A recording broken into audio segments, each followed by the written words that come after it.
1 minute ago, J.Lo ordered Jamie Foxx's elimination. Kash Patel drops everything.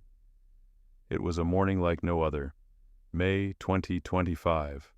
A federal courthouse in New York pulsed with tension as cameras lined the steps, reporters jostled for position, and the nation held its breath. Jamie Foxx, actor, singer, survivor, walked through the doors, not as a celebrity, but as the central witness in one of the most explosive criminal trials in American entertainment history. The man once known for charm and laughter now carried a deeper gravity. He had survived an attempted murder. He had seen things most wouldn't believe, and now he was here to speak the truth. That truth pointed to two names, Sean "Diddy" Combs and Jennifer Lopez. They weren't just icons. According to Jamie, they were predators, and they had tried to silence him forever. Back in early 2023, Jamie was recovering from a sudden and nearly fatal stroke, or so the world believed. In reality, it was no stroke. It was poisoning, a meticulously executed attack using a synthetic neurotoxin known as neurotoxin X, a chemical so deadly it could mimic a natural cerebral hemorrhage. And it had one purpose: eliminate Jamie Foxx. He survived. Barely. But survival came with a cost. His grandmother, Esther Marie Talley, the woman who raised him, died just weeks before his collapse. The family thought it was natural. But behind the scenes, the FBI uncovered recordings, threatening calls from Diddy himself to Esther, angry, menacing, promising that Jamie's silence was non-negotiable. The deeper Jamie looked, the darker it got, and one day while recovering, he stumbled across a terrifying realization. His poisoning was no accident. It was orchestrated, and Jennifer Lopez played a direct role. The courtroom erupted in whispers when Jamie entered, wearing a navy blue suit and a face hardened by months of betrayal and fear. Beside him sat Kash Patel, a former intelligence official and now special prosecutor for the FBI, tasked with dismantling Diddy's criminal empire.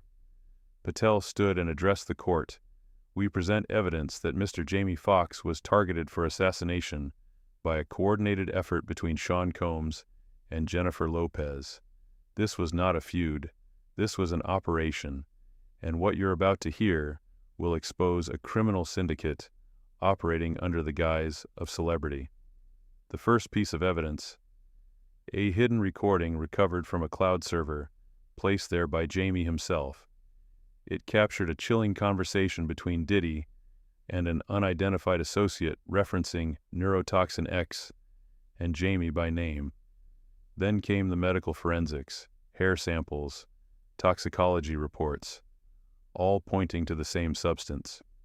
The poison had been introduced during a private meeting, arranged under the pretense of reconciliation, a dinner with Jennifer Lopez. She served the wine. Hours later, Jamie collapsed. But that was only the beginning. What the FBI uncovered in the weeks after changed everything. Patel unveiled a secret marriage certificate between Lopez and Diddy, dated back to 1999. It wasn't love. It was strategy, a legal shield to invoke spousal privilege and prevent testimony. Then came the notebook. Found hidden in a steel-lined safe beneath a tunnel in Diddy's Los Angeles mansion, a tunnel Jamie had discovered while investigating the strange behavior of Jennifer in years past. The notebook detailed years of activity trafficking payments to public officials, manipulation campaigns, and coded references to people like Jamie and Cassie.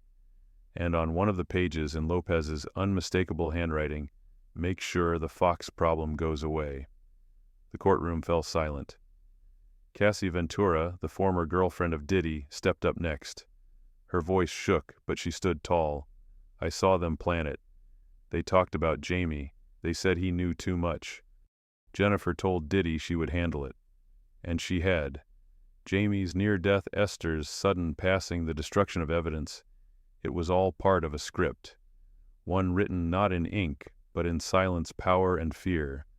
But now that silence was broken, and Jamie Foxx was no longer just a survivor.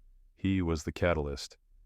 The courtroom remained in stunned silence as Jamie Foxx resumed his testimony. His voice, though heavy with emotion, cut through the tension like a scalpel. "I didn't want to believe it at first, but once you survive death, once you see your own grandmother taken from you, there's no more room for denial." Jamie described what led him to the darkest place of all, Diddy's mansion on the outskirts of Los Angeles, a fortress of wealth, music, and fear. Years ago, while still under the illusion that Jennifer Lopez was simply haunted by her past, Jamie noticed unusual behaviors, late-night phone calls, coded texts, a constant unease in her presence. Then came the sound. It was subtle, a click under the living room floor, like someone stepping on hollow wood. Curiosity became suspicion. One night when Jennifer was away, Jamie pulled up the floorboards. There he found a hidden tunnel, damp, narrow, reeking of mold and secrecy. Armed with a flashlight and a camera, he followed it. What he found horrified him. The tunnel led to a sealed room under the estate, cold concrete walls, lined with cameras, lighting rigs, and a massive industrial safe. It looked like a mix between a film set and a prison. Jamie said it felt like standing in the belly of a monster. Inside the safe, he uncovered a hard drive labeled Control, a notebook with pages marked by codenames, dates, and grotesque references. Multiple still photos of known celebrities in compromising positions. A letter handwritten and signed by Jennifer Lopez, instructing someone to move the girls and scrub the tapes. The court gasped. Back in the courtroom, Special Prosecutor Kash Patel presented the hard drive's contents. Though some files were encrypted, recovered data included a grainy video showing Diddy and a woman resembling Jennifer standing beside a frightened young girl. Footage of parties involving coercion, drug use, and violence. Bank transfers between shell companies and suspicious charities.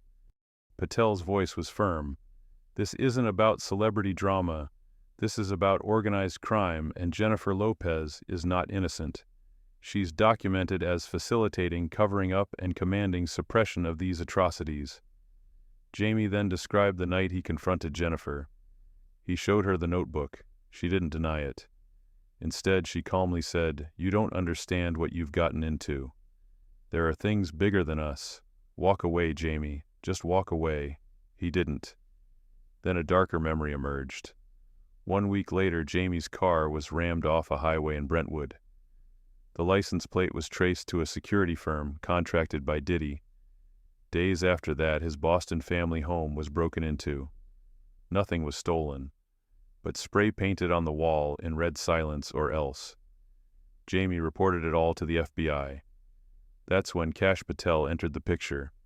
He had been leading a quiet federal probe into music industry crimes. Jamie's files were the missing piece.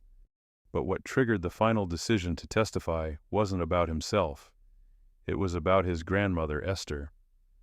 During the federal investigation, Patel obtained surveillance logs from a private lab suspected of developing synthetic poisons.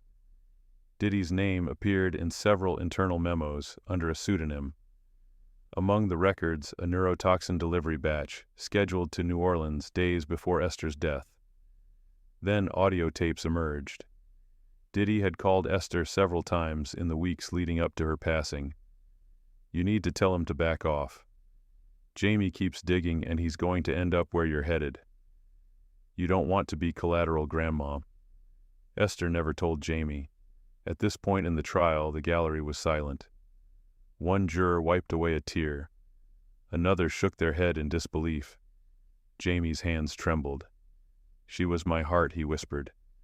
"And they killed her because she raised me right."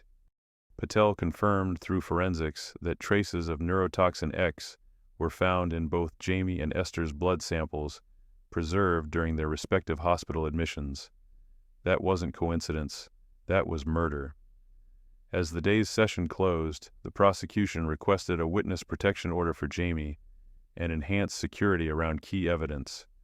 The judge granted both, citing a credible systemic threat against the witness and others tied to this case.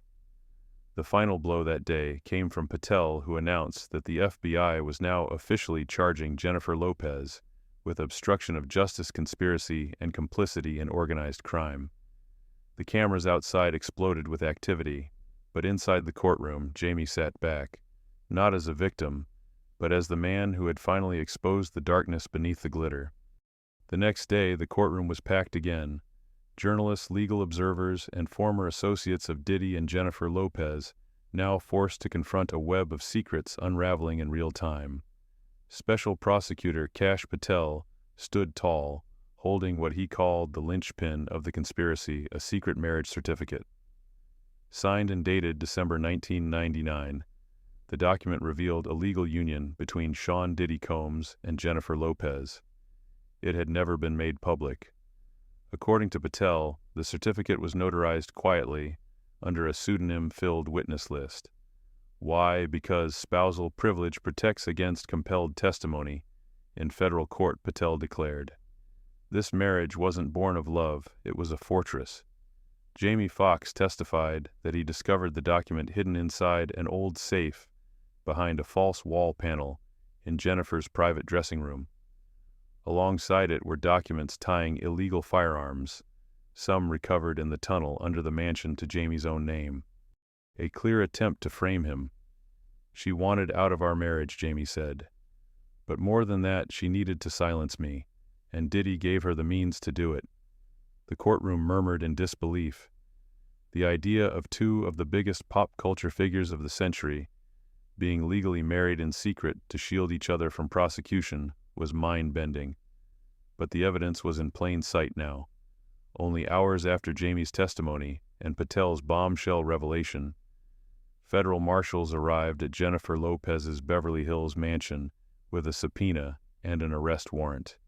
But she was already gone.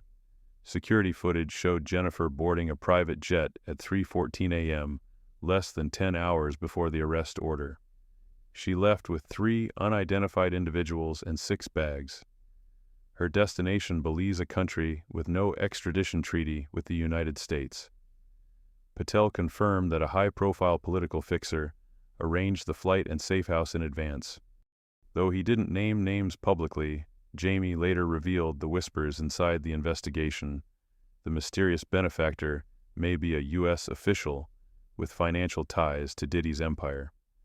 Even Kash Patel himself admitted, there are people in this country who don't want the full truth exposed. This isn't just a celebrity scandal, it's systemic. Meanwhile, Diddy remained under house arrest in a secure federal facility in New York. His legal team moved to suppress the marriage certificate and tunnel footage as inadmissible, prejudicial, and obtained illegally. But the FBI had already verified the footage's authenticity, confirmed the tunnel's existence through their own raid, and cross-referenced it with past reports of missing persons near Diddy's properties. Part 3 of the trial also gave voice to the forgotten names, victims whose stories were buried by money threats or shame. A forensic accountant took the stand and laid out how Diddy's shell companies had been funneling millions through fraudulent charities, claiming tax-exempt status while using them to traffic people, launder drug money, and pay hush settlements. One document showed a $1.2 million transfer marked therapy fund that had been redirected to a nightclub owner in Prague, the same man photographed hosting Diddy, Jennifer, and 3 underage girls in 2012. Cassie Ventura, who had been in hiding, returned under protective custody and delivered devastating testimony. Jennifer wasn't a prisoner. She helped choose the girls. She helped plan the parties. She told me to shut up more than Diddy ever did. Cassie's words hit like thunder. She recalled seeing Jennifer giving orders to staff about where the cameras go and which guests should be handled with care. Later that day, the courtroom's attention turned toward a man named Dr. Leland Rourke, a former pharmaceutical researcher and developer of neurotoxin X, the synthetic compound used in the attempted murder of Jamie and allegedly in the death of his grandmother. Dr. Rourke, under FBI custody, confessed in a taped deposition that the formula was commissioned in 2001 by a shell company connected to Diddy. He admitted Jennifer visited the lab twice, one time, posing as a pharmaceutical investor. The toxin was designed to mimic stroke symptoms and dissipate quickly, leaving no trace in standard toxicology tests. It was the perfect weapon for silence, Dr. Rourke said, and they paid very well to keep it that way.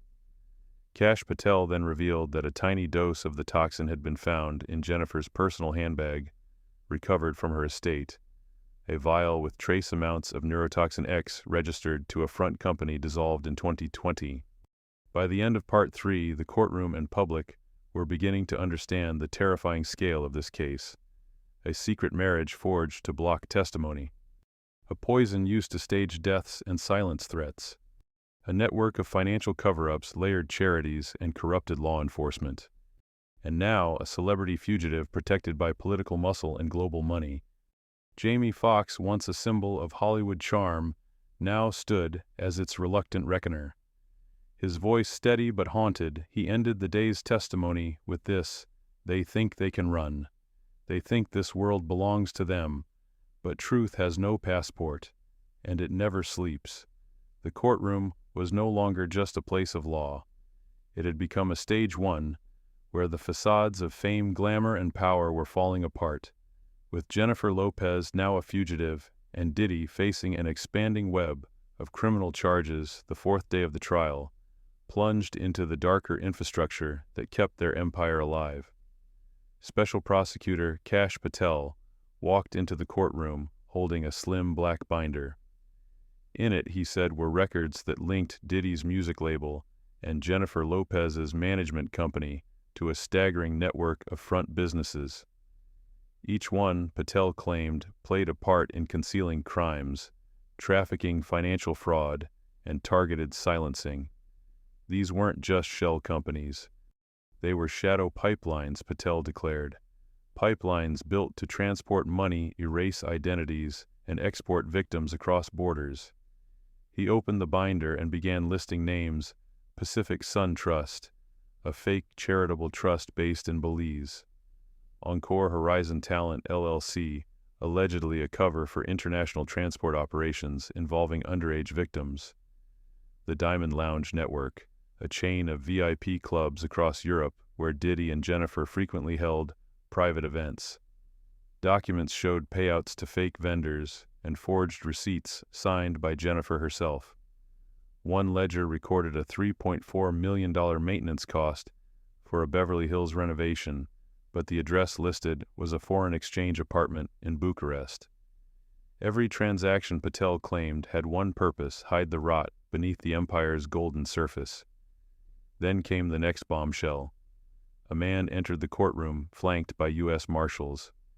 His name was Marco "Slug" Delano, a former bodyguard for Jennifer Lopez. Delano wore sunglasses and had a visible scar across his left cheek. He testified under immunity, claiming that he'd been in charge of cleanup operations during many of Diddy and Jennifer's events.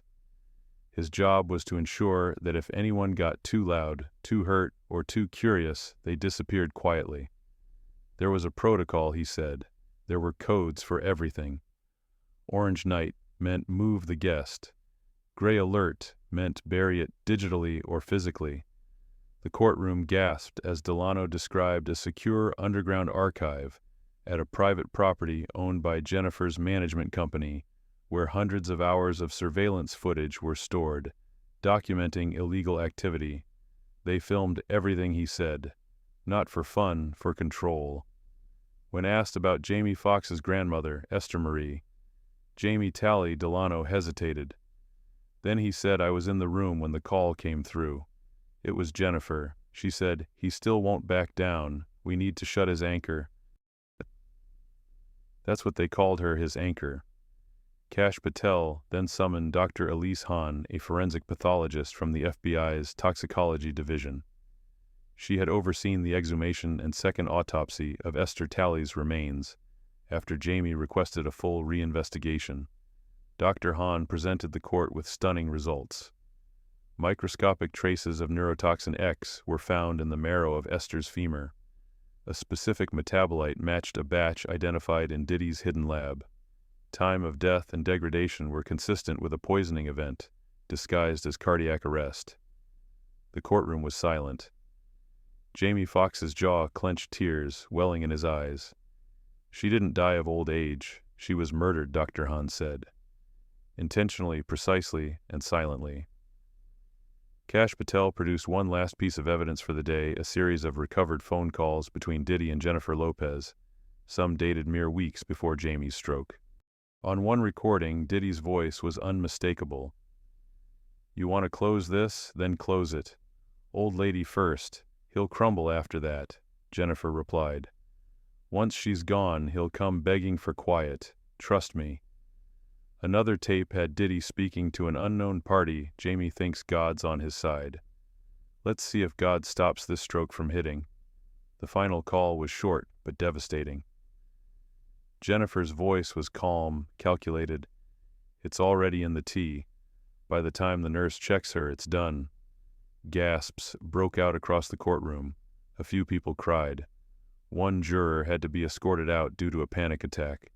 As the fourth session ended, the public reaction outside the courthouse turned explosive. Protesters held signs reading "Justice for Jamie" and "Lopez kills for power." On social media, Jennifer exposed and Diddy empire trended worldwide. Meanwhile, the DOJ announced it was opening a broader criminal conspiracy case, not just against Diddy and Jennifer, but against others complicit in maintaining their criminal structure: accountants, media executives, lawyers, and even certain federal agents. Kash Patel spoke to reporters after court. "This isn't just about one man or one woman. This is about systemic corruption in the highest tiers of culture and governance. And we won't stop until every stone is overturned." The day closed with Jamie Foxx walking out of the courtroom to applause from the public, his expression solemn but unbroken. Inside, Diddy stared forward, unmoved. Jennifer Lopez was still missing. The fifth session began under heightened security. The media dubbed it Judgment Day for the Empire. With Jennifer Lopez still missing and an international warrant now in effect, all eyes turned to Diddy. He arrived in court stone-faced, flanked by lawyers, security, and silence. But the silence wouldn't last long. Special Prosecutor Kash Patel returned to center stage with a new exhibit, a digital reconstruction of Jennifer's last 72 hours in the United States. Using geolocation data, cloud access records, and testimony from airport staff, Patel presented a timeline that showed Jennifer took off at 2:13 a.m. from Van Nuys Airport. She was accompanied by two known foreign intelligence liaisons from a country without an extradition treaty with the U.S. The jet's tail number had been previously linked to covert CIA extractions during the Bush administration. "This was not a panicked escape," Patel said. "It was orchestrated, financed, protected." A wave of murmurs swept the courtroom. The implication was clear: Jennifer Lopez was shielded not just by money, but by state-level forces. Next came the testimony of Randall Gates, a whistleblower from inside the Department of Justice. Gates, formerly a cybersecurity analyst, revealed email chains between Diddy's legal team and certain DOJ officials. There were directives to delay forensic analysis, to obstruct access to financial data, to reclassify FBI reports as pending clearance. All of it pointed to a pattern: protect Diddy, shield Lopez. Gates disclosed a chilling memo titled "Risk to National Stability," which labeled the investigation as a potential threat to bipartisan donors and entertainment-linked influencers. That's when Patel dropped another bombshell. There was a list, he said, holding up a single sheet of paper. It contains the names of senators, governors, and CEOs who attended Diddy's freak-off parties. These names were used to blackmail to buy silence.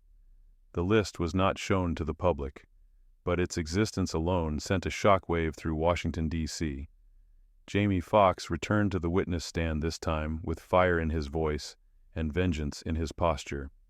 Gone was the quiet grief. In its place stood a man who had stared into the abyss and survived. "They tried to erase me," he said. "Tried to shut me down with poison and propaganda. But I'm still here, and I'm not alone."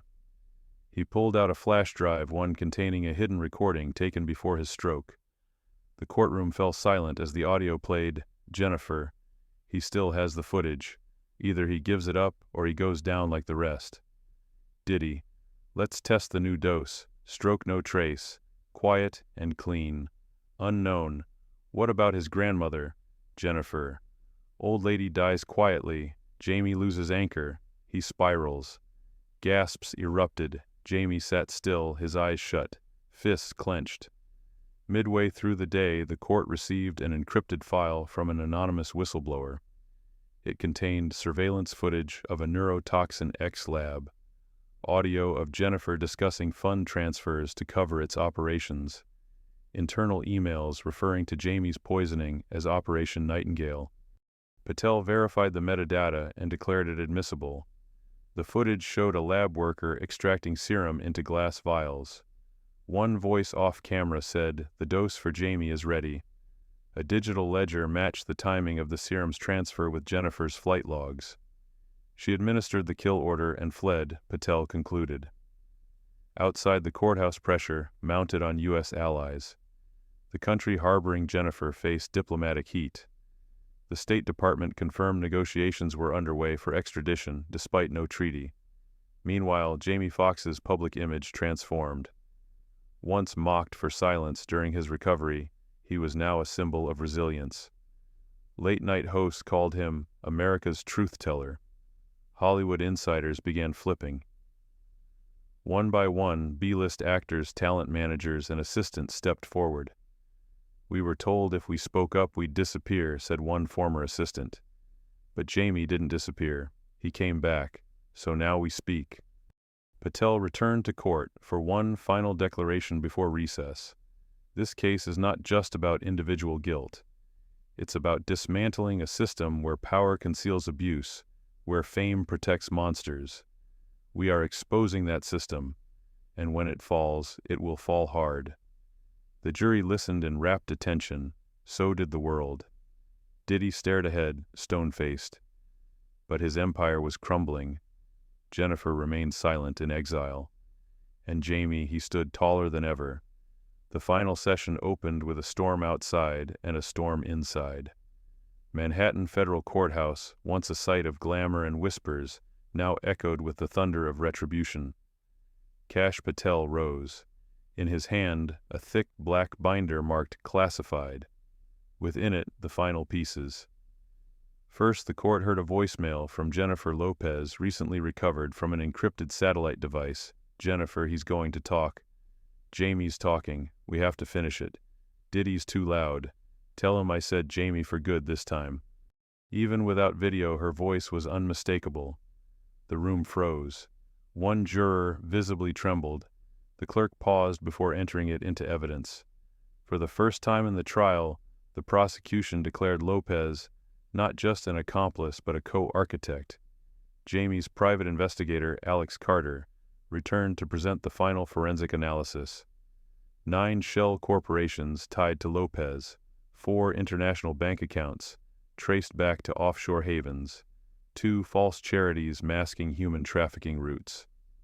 The total over $137 million laundered, used to fund the neurotoxin X lab, pay bribes to officials, and fuel party networks that lured and trapped victims. A PowerPoint displayed Jennifer's signed approval for non-disclosed R&D funding, traced to the lab where neurotoxin X was developed. More evidence from the hospital emerged. A tampered IV line matched Diddy's personal chemist's fingerprints.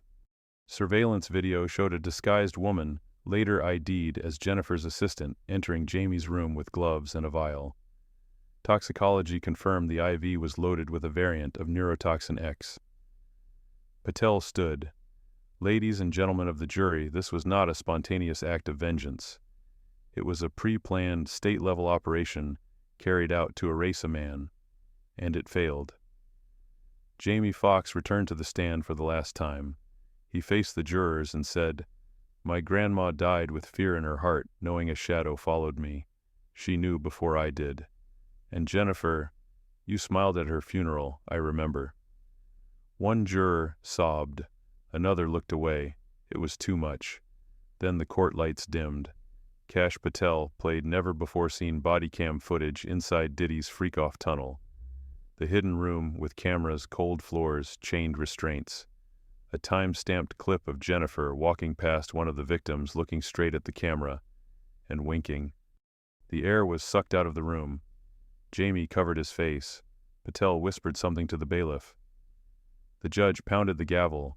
Order. Breaking news erupted during court recess. Interpol confirmed that Jennifer Lopez was captured in Dubrovnik, Croatia. Her private security detail was bribed. She had been hiding in a diplomatic compound tied to an unnamed Middle Eastern benefactor. Jennifer was on a jet back to the United States. Live cameras outside the courthouse caught Kash Patel exiting, speaking briefly. Justice crosses oceans. She will stand trial. Kash Patel's final words. You've seen the videos. You've heard the voices. The stars you idolized use that light to blind you from their darkness. But the truth made it here, and it made it because Jamie Foxx refused to stay quiet. He turned to Jamie. You lived, you fought, and now you've won. After 12 hours of deliberation, the jury returned. Diddy guilty on 19 counts. Jennifer Lopez in absentia guilty on 14 counts. Sentencing postponed pending Jennifer's arrival. Cheers erupted outside the courthouse. The world changed in that moment. In the days that followed, Jennifer arrived in custody under U.S. Marshals. Celebrities fled the country. A Senate inquiry was launched into DOJ corruption. A class action lawsuit was filed by over 40 victims. Jamie released a statement. This isn't a movie, but maybe it'll inspire one. He appeared on every major network, no longer an actor, but a whistleblower icon. A year later, Jamie stood in front of a congressional hearing, flanked by Kash Patel and Cassie Ventura. You can't fix what you don't face. We faced it. Now fix it. As he left the Capitol, a young reporter asked Mr. Fox, "What would your grandmother say today?" Jamie paused. She'd say, "Told you the devil wears diamonds."